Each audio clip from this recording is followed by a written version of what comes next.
मला हेच तुम्हाला दाखवायचं आहे. मी हे जे फोटोग्राफ्स आहेत, ह्या फोटोग्राफ्स हे मिनी स्वरूपात त्यांना देण्यासाठी मी हे बुकलेट बनवलं होतं. परंतु त्याचा एक मोठा बॅनर मी बनवलेला आहे की तो बॅनर देखील मला तिकडे दाखवायचा होता. परंतु स्टँडिंगची मीटिंग फार उशिरा संपली आणि पत्रकार मंडळी ही दुसऱ्या असाइनमेंटवर गेल्यामुळे ते दाखवता आलं नाही आणि सभागृहात तो विषयच घेतला नाही. खरं तर तो विषय घेणं गरजेचं होतं. प्रामुख्याने काल जे विषय होते त्याच्यामध्ये एक विषय होता तो जो पावसाळ्यात पाणी साचतं आणि मग ती साचलेलं पाणी ज्या सक्शन यंत्राने आपण ते सक करून दुसरीकडे टाकतो ते त्याचे 8 प्रस्ताव होते आणि दुसरे खड्ड्यांचे एक साधारण 10-11 प्रस्ताव होते. त्या व्यतिरिक्त 64 प्रस्ताव होते. म्हणजे साधारण हे 20 प्रस्ताव सोडले तर बाकी 44 प्रस्ताव हे विविध विषयांवर होते.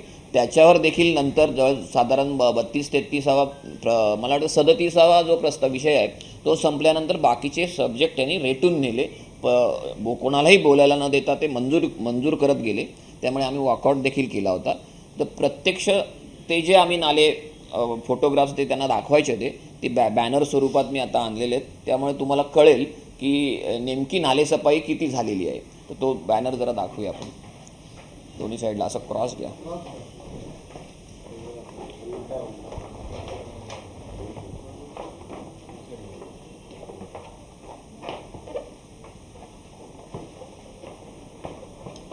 त्याच्यामध्ये हे सगळे जे नाले आहेत त्याच्यामध्ये मिठी नदी म्हणजे कुर्ल्याला जो क्रांतीनगरचा परिसर आहे त्याचाही फोटो आहे. त्याचबरोबर भारतनगर BTC त्याचा आहे, कुर्ला पूर्वेचा आहे, धारावीचा आहे. धारावीचं देखील मोठ्या प्रमाणात अजून गाळ निघाले. वडाळ्याकडे तर कोणी लक्षच देत नाही. तो संगमनगर आणि तो जो भाग आहे वडाळा पूर्वेचा तिकडे तर ह्या नाल्याची परिस्थिती बघा काय आहे. त्यात सुद्धा आहे तो नाला. म्हणजे तिकडे कोणी लाजून गेलंच नाही आहे.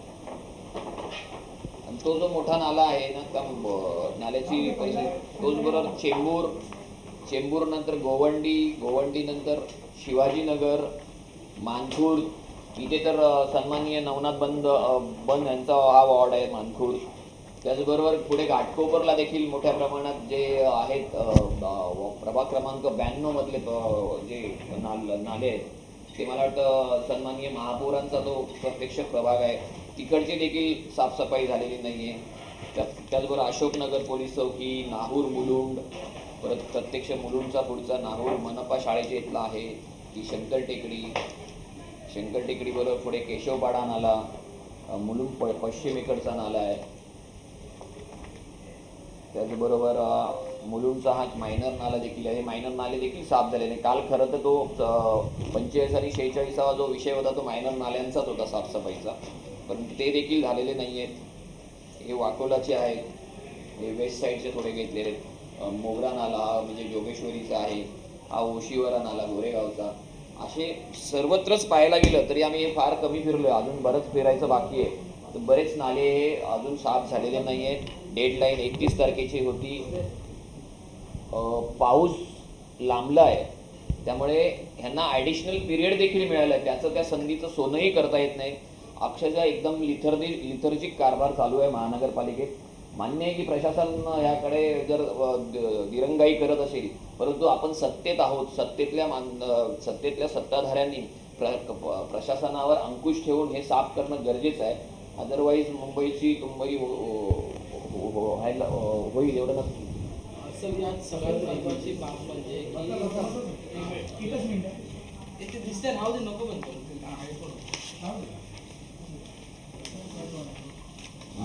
विशेष म्हणजे की महापौर दौरा करतात नालेसफाईसाठी. भाजपचे खासदार आमदार मुंबईअध्यक्ष दौरे करतात तरी अद्याप नालेसफाई जी झाली नाही. विषय अद्याप महत्त्वाचे म्हणजे अजून पाऊसही लागला नाही. मुळात विषय काय सांगतोय की तेच सांगतोय. एक तर हे नालेसफाईचे जे दौरे करतात हे प्रशासनाला आधी कळवलं जातं. आमचा उद्या दौरा आहे, अमुक ठिकाणी आहे, तमुक ठिकाणी आहे. त्यामुळे प्रशासन समोरचा जो कॉन्ट्रॅक्टर आहे त्याला ती निरोप देतो. त्यामुळे जेव्हा दौरा असतो तेव्हा कॉन्ट्रॅक्टर सगळी मशिनरी आणि मनुष्यबळ इंटॅक्ट सगळं लावून काम करत असतो. पण तो दौरा झाला, पाहणी झाली आणि ह्यांची पाठ फिरली की ते सगळं बंद होतं. मग त्याच्याकडे नंतर लक्ष द्यायला कोणीच नसतं. त्यामुळे नालेसफाई होत नाही आहे, हे त्याचं प्रत्यक्ष हे याची डोळा हा उदाहरण आहे. आणि दुसरा प्रश्न काय होता तुमचा? पाऊस अजून आलेला पाऊस नाही, मग वेळ मिळालेला आहे. मग जर त्यांना आम्ही तेच म्हटलं की तुम्हाला ही सुवर्ण संधी आहे की पाऊस लांबलेला आहे, तुम्हाला एक ॲडिशनल अवधी निसर्गामुळे मिळालेला आहे, त्या संधीचंही सोनं हे करत नाही. त्या संधीचाही फायदा घेऊन नालेसफाई अधिक प्रमाणात कशी होईल याकडे कोणी पाहत नाही. हे सगळे फसवे आकडे दिले जात आहेत आणि ही नागरिकांची फसवणूक केली जाते. नागरिकांपर्यंत हे सगळं माहिती नसतं, ते फक्त प्रेसवर किंवा तुमच्या न्यूजपेपर आणि चॅनेलवर जे काही सत्ताधारी पक्ष बोलतात त्याच्यावरूनच त्यांना ती माहिती मिळते. पण प्रत्यक्ष माहिती ही खरी माहिती ही आहे. रस्त्याचं एकीकडे असं म्हटलं जातं की प्रशासन याच्या विरोधात सगळेच राजकीय पक्ष एकत्र येऊन पारदर्शी कारभार आपण दाखवण्याचा प्रयत्न करू असं सांगितलं जातं. पण दुसरीकडे तुम्हालाच त्याच्यामध्ये बोलू दिलं जात नाही अशी एक गोष्ट होतीये का? कारण तुम्हाला वॉकआउट करावं लागतंय बैठकीतून. मी मगाशी तेच सांगितलं की 44 आणि 45 नंबर नाही, 45 आणि 46 नंबर हा मायनर नालेसफाईचा काल विषय होता. त्याच्यावर खरं तर बोलायला द्यायला होतं, पण त्यांनी जाणीवपूर्वक टाळलं. कारण त्यांना माहिती होतं की हे सगळे ह्याच्यावर गदारोळ होणार आहे. कारण त्यांचं अंतर्मन त्यांना सांगतं आहे ना, ते भले काही बोलत आम्ही सगळी 114% साफसफाई केली, 112% केली आहे, पण त्यांचं अंतर्मन सांगतं आहे की त्यांना ही साफसफाई झालेली नाही आहे. तर हा विषय आपल्यावर बुमरँग होणार आणि चर्चा घडून आणली तर ते सगळा गदारोळ होणार. हे टाळण्यासाठी त्यांनी ते सरळ मंजूर करत गेले, बोलायला दिलं नाही, म्हणून आम्ही वॉकआउट केलं.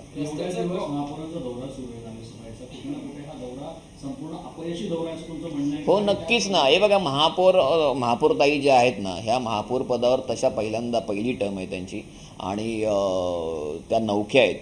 परंतु प्रशासन आणि त्यांच्या पक्षातले देखील काही लोक हे त्यांना कुठेतरी मिसगाईड करत आहेत.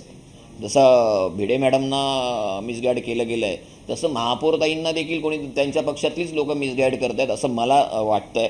कारण नाही, अदरवाईज त्यांनी असं उघड अशा स्टेटमेंट केल्या नसत्या की नालेसफाई 80% तर नाही 100% झालेली आहे, यावेळेला काही प्रॉब्लेम होणार नाही, कुठे मुंबई तुंबणार नाही वगैरे वगैरे. ह्या त्याच्या काही बोलत आहेत. हे प्रशासनाने आणि त्यांच्या पक्षातल्या सो कॉल नेत्यांनी त्यांना जे फीडबॅक दिले त्याच्या आधारावर त्या बोलत आहेत.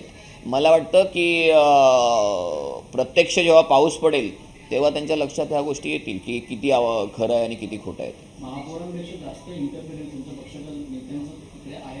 हो आहे ना. आता परवाचंच एक क्लिप पाहिली ना, त्या कोणते किरीट सोमय्या ते पत्रकारांवर महापौर दालनामध्ये महापौरांच्या चेअरच्या बाजूला बसून पत्रकारांवर डाफरत होते. महापौरताईंची थोडीशी ऑकवर्ड पोझिशन झाली होती, कारण किती झालं तरी त्यांचे ते पक्षातले सिनियर नेते आहेत, त्यांना थांबवायचं कसं. तरी त्या सांगतायत मी बोलते, कारण पत्रकारांची मागणी तीच होती की महापौरांनी बोलावं. मग हे अशा परिस्थितीमध्ये त्यांना काम करताना अडचणी येतातच आहेत. ते सरळ त्या क्लिपमध्ये दिसतंय आणि हे वारंवार होतं आहे. अमित साटमांचा बी इंटरफेरन्स आहे आणि अमित साटम निदान आमदार तरी आहेत, म्हणजे संविधानिक काहीतरी एक अधिकार आहे. किरीट सोमय्यांकडे कोणता संविधानिक अधिकार आहे आणि ते कसे काय महापौरांच्या चेअरच्या बाजूला बसू शकतात? कोणत्या अधिकाराने बसू शकतात? आणि कोणत्या अधिकाराने लाईव्ह असताना ते सरळ चिडून आणि आरडाओरडा करून बोलतात? काय महापौरांच्या चेअरचा आणि त्या महापौरांच्या चेंबरचा काहीतरी डेकोरंडम असतो ना, तो वरिष्ठ नेत्यांनीच जर सांभाळला नाही तर नेमका मेसेज काय जाईल ह्याचा त्यांनी विचार करायला हवा. 2023 पासून रस्त्याचं कॉन्क्रिटीकरण करण्यास सुरुवात झाली, तरीही यंदा 16 प्रस्ताव जे ते पावसाळ्यातील खड्डे बुजवण्यासाठीचे होते. साधारणतः 60 कोटीच्या निधी यासाठी लागणार होता. हे प्रस्ताव काल मान्य करण्यात आले. काय तुमचं मत याच्यावर? खड्डे बुजवणं हा जो विषय आहे ना, मी त्याच्यावर एक माझ्याकडे माहिती मागवली काल. मुंबई उपनगरातील फेज 1मध्ये एकूण 324 किलोमीटरचे 733 रस्ते कॉन्क्रीट करण्यासाठी प्रस्तावित होते. त्यापैकी 290 किलोमीटरचे 696 रस्त्यांचे कॉन्क्रिटीकरण पूर्ण झाले आहे. तसंच मुंबई शहरामध्ये फेज 2मध्ये एकूण 388 किलोमीटरचे 1442 रस्ते कॉन्क्रिटीकरणासाठी प्रस्तावित होते. त्यापैकी 285 किलोमीटरचे 1207 रस्त्यांचे कॉन्क्रिटीकरण पूर्ण झाले आहेत.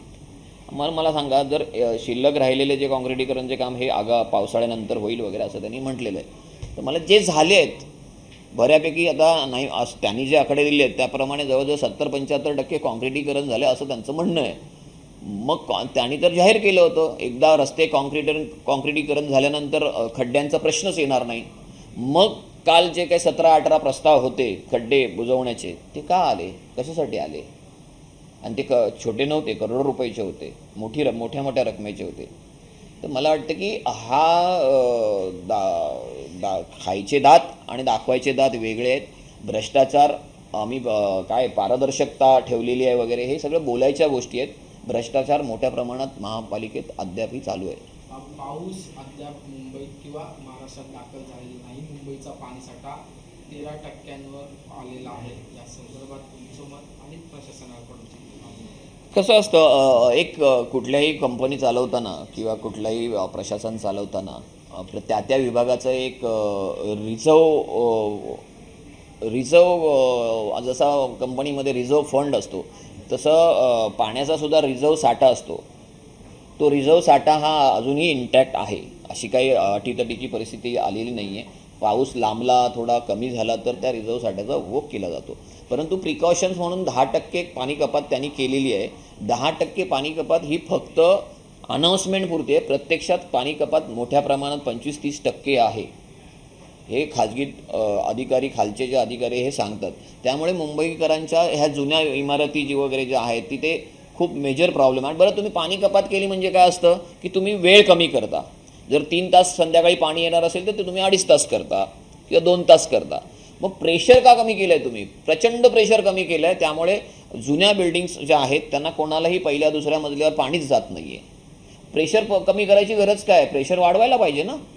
तर मला वाटतं की ह्याकडे प्रशासनाने लक्ष द्यायला हवं की लोकांना मुद्दा असा आहे, नुसतं पाण्याचा प्रेशर कमी तुम्ही म्हणताय किंवा पाणी कपात आहे, पण काही भागांमध्ये अनधिकृतपणे या पाण्याचा वापर देखील ते तर सभागृहात आम्ही बोललोच आहोत ना याविषयी की पाणी टंचाई किंवा तुम्ही नवीन प्रकल्प आणणार, गारगाईचा प्रकल्प पांजरपोळचा झाला, गारगाईचा आला, अजून काही करताय.